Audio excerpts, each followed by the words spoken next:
How's it going, everybody? That's right, I'm not dead. Who would have thought? I know it's been a minute since the last upload, and even longer since the last Smash DLC skins upload. But ignore that. We are back with another Smash Ultimate DLC skins video. Now, since it's been a hot minute since the last upload, quick refresher on the general rules that I tried to follow with these ideas for my Smash Ultimate DLC skins. I did try as best as possible to avoid giving any characters just a simple recolor, since every character already has a number of recolors, and I also tried to avoid giving them DLC costumes that are just a completely different character. However, bear in mind, these are general rules, not hard set guidelines. Some of these characters don't give you a whole lot of options and you gotta get a little creative. But with that out of the way, we're moving on to the characters introduced in Smash 4, also known as Super Smash Bros. For Wii U and 3DS. But unless you're a nerd, you just call it Smash 4. So, first DLC character skin for Smash 4 would be the first Smash 4 newcomer, Villager.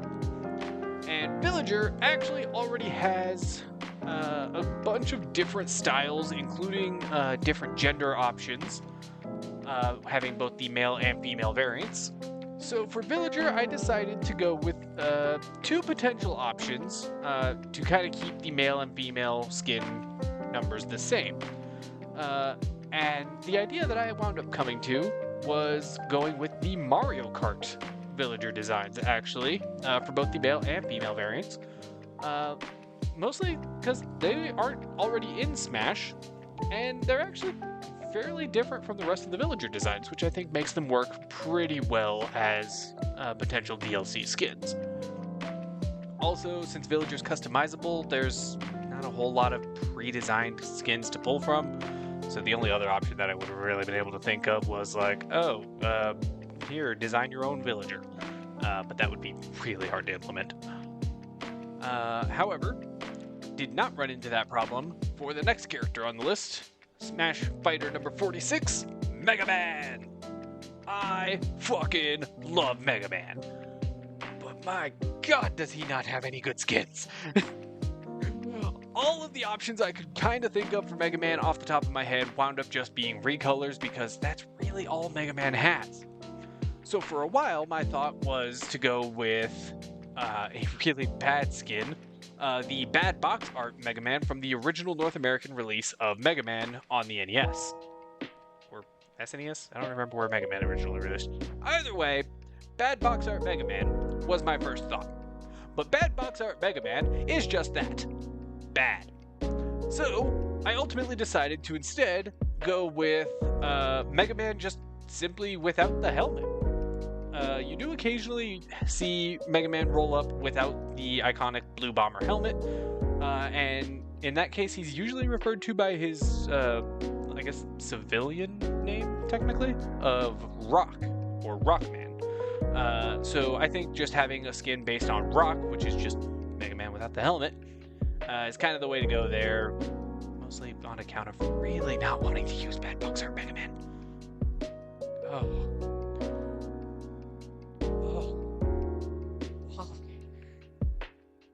Hurt you. Anyways, next up on our list is the Wii Fit Trainer. Similar to Villager, I decided to try to keep the male and female skins consistent. However, for Wii Fit Trainer, I didn't really have anything. The best option that I could kind of think of was to go with like a solid color silhouette like you see in the Wii Fit Trainer reveal poster. And maybe you could even go with like different colors for the male and female variant. So like maybe one green, one blue. I kind of had nothing for Wii Fit Trainer. They don't give you a whole lot to work with. A character who did not have that problem though is Rosalina. I did have a couple of ideas for Rosalina. My initial thought was to go with like the biker outfit from Mario Kart, but then I realized a lot of Rosalina's animations are kind of tied into the dress, so you couldn't really do biker Rosa as she no longer has a dress. So instead, I thought, let's go with Cosmic Spirit, which is kind of like the shadow guide that shows up in Super Mario Galaxy when you're doing really bad and just says, hey, I can just beat this level for you.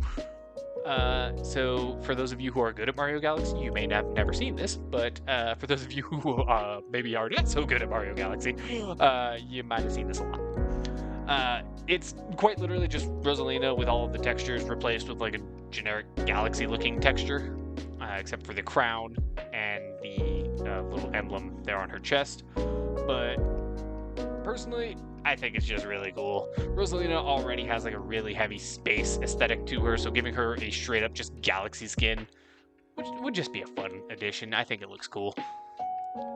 Now, for a character who I kind of struggled with because Nintendo kind of already stole all my good ideas, Little Mac.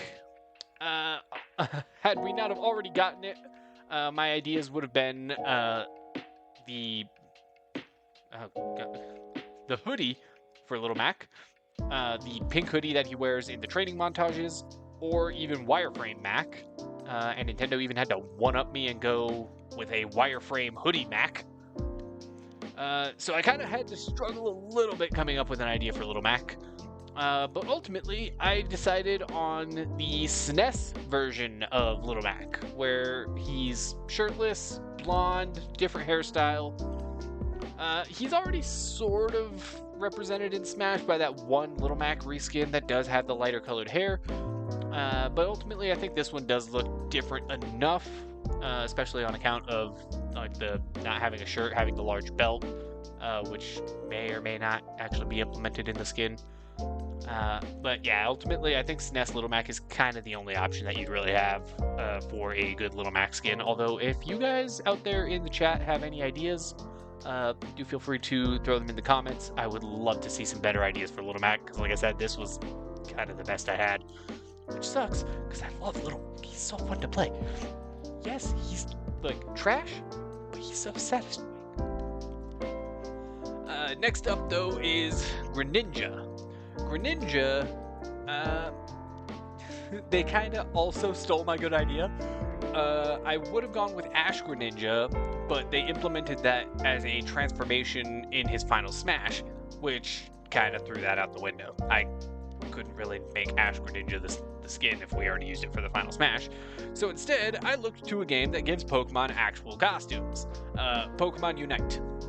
So there is the Unite costume here. I don't really know what this one's called. If I find it in editing, I'll go ahead and just drop a note there. But it looks kind of like almost wizardy, sort of, or like maybe like a D&D rogue kind of, which looks pretty cool. However, ultimately, I did decide on a different costume from Pokemon Unite, Hero Greninja, which straight up makes Greninja look like a Power Ranger. I love that. Never been a big Power Rangers guy, but the Power Ranger aesthetic has always been really cool to me, so Power Ranger Greninja definitely got to be my pick. Now, going in terms of the fighter numbers, the next fighters would be the Mii fighters. We are skipping them, they have a bajillion DLC costumes already.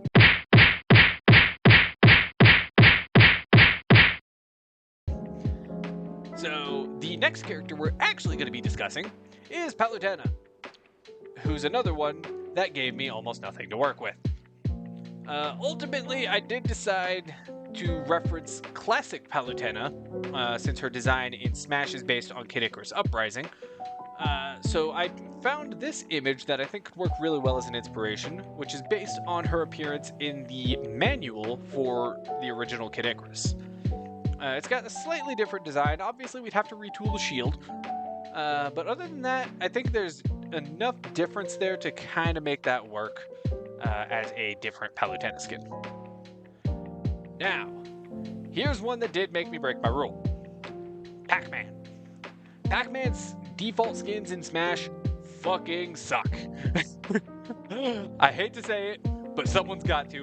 Pac-Man skins in Smash are actual trash. So, if I did want to stick to my ideas of not picking an alternate character for Pac-Man, and also not picking a recolor, the first option that came to my mind was Pac-Man World, or Pac-Man Party Pac-Man. Because Pac-Man's default design is actually already based on Pac-Man World. So Pac-Man Party has a slightly different Pac-Man design, mostly like noticeable with the different eyes and the slightly more detailed shoes. But then you're just downloading another yellow Pac-Man skin, and we already have 8 yellow Pac-Man skins because, again, Pac-Man's ults in this game are the fucking worst. So, kind of broke my rule with this one, although I did briefly consider picking a different character, since most of the different characters in Pac-Man have differentiating features or accessories that make them more noticeably different, like Professor Pac-Man. I did ultimately decide to go with a recolor for Pac-Man just to give him something that looks different. So I was thinking a blue Pac-Man, like this render that I found online. I will note who made it here in the video. I do not have that noted here while I'm recording the video. Whoops. But blue Pac-Man, to reference the turn to blue effect that you see on the ghosts in Pac-Man, where you eat the power pellet and all the ghosts turn blue. So I was thinking this one would work really well since it's referencing Pac-Man and also gives him a recolor that isn't just yellow. Okay. Next is another one with a male and female variant. We have Robin. Now, I did decide to kind of try to get a different one for both male and female Robin instead of just doing the same thing, but making a version for male and female. As a result, I did decide for male Robin to go with a Resplendent Robin, which I believe is from Fire Emblem Heroes, the mobile game, which is kind of a goldmine of Ultimate Fire Emblem skins, if I'm being honest. So Resplendent Robin, noticeably different, looks a lot more involved in the design, a little more almost over-designed to a point, but I think it looks pretty cool. Gives him a lot more of like an edgelord kind of vibe. And then for female Robin, I instead decided to go with Rearmed Robin, which I believe is actually based on like a Grima version of Robin, which for those of you who are not familiar with Robin's lore in Fire Emblem is sort of like evil possessed Robin, I think. Gonna be honest, have not played this Fire Emblem game. Actually, just have not played a Fire Emblem game. Anyways, so yeah, Resplendent Robin for male and Rearmed Robin for female because they are noticeably different from the default skins, and also do reference another game in the Fire Emblem series, even if it is a mobile game. Now, up next we have Shulk. Similarly to Robin, I've never played Xenoblade, so I didn't really have much of an idea except to maybe go with like the design for Shulk from Xenoblade 3. And I'm gonna be honest, I have no idea what the deal is with Shulk in Xenoblade 3. Apparently he loses an arm at some point, gets like a 6th cyborg arm, and the Monado looks way more intricate. But ultimately, I think this look is really freaking cool. And having not played Xenoblade, I don't really have a whole lot of other ideas. Now, here's another character that kind of breaks the mold. Bowser Jr. Because Bowser Jr., unlike every other character in the game, does not have recolors, instead, just having other characters. So for Bowser Jr., I actually decided to keep that trend going. However, Smash used all the Koopalings already. So instead, what I was thinking was referencing Koopa Kid from Mario Party, and making Mario Party's Koopa Kid the last DLC skin for Bowser Jr. As for which one, since there do appear to be 3 different variants, a green, red, and blue, I don't know, maybe the blue one, since it would look a little bit different. Actually, on second thought, looking at the Koopalings again, maybe the red one would be the play. It would stand out a little bit better. Either way, maybe you could just like take elements from all 3 to kind of just design a merged Koopa Kid. But I think Koopa Kid would be the way to go, just to kind of keep that trend going instead of just issuing a recolored Bowser Jr. or like making a different Bowser Jr. skin instead. Now, here's another character that gave me nothing to work with. The Duck Hunt Dog. This was the most wild inclusion for Smash Bros. And honestly, my biggest op for this entire series. Because Duck Hunt has one game to its name, and that's it. There's one dog in the game. There's a number of ducks, but the ducks in the game are already referenced in other skins. So ultimately, I just decided to go with like a different breed of dog and duck. I found this image here from somebody online that is based on a King Eider duck and a Weimaraner dog. That's the best I got. If any of you guys have a better idea for Duck Hunt, do feel free to throw them in the comments. I would love to find some better ideas for DLC skins for Duck Hunt. A character who did not have a problem with alternate skins, though, is Ryu.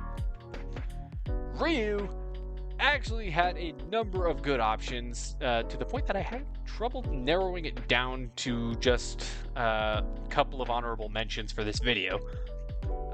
Ultimately, I decided to keep the honorable mentions kind of low, so I did think as a good honorable mention is the battle costume from Street Fighter V for Ryu, or as the internet dubbed it, Hot Ryu. Oh no, he's hot! Where he's shirtless and has grown out a beard. Again, noticeably different, but ultimately still similar to basic Ryu. And instead, I decided to go with something a little different, where you can have a little more fun with it, and go with Evil Ryu. He does have that noticeable hole in his chest, the dark aura that you could apply, and also maybe some different voice lines if you really wanted to spice it up. Plus, Evil Ryu is just so freaking cool, man. Look at that dude. Look at him. So yeah, my pick for Ryu, gotta go to Evil Ryu. You just can't go wrong with Evil Ryu. Now, another one where I kind of already knew what I was going with immediately is Cloud. Cloud already has what would have been my pick, had it not have been in the game already, with his Advent Children design, or the Cloudy Wolf costume as it's more commonly known. But he does still have a couple of other looks. One option that I did ever so briefly consider was Crisis Core Cloud, where he has like his training outfit, and I believe that's like his Soldier 3rd class, I think? I honestly don't remember. But I know it's like training Cloud, essentially. But that's not the coolest outfit for Cloud. And also, ever since the last DLC character in Smash Ultimate, it would make even more sense to include it, Kingdom Hearts Cloud.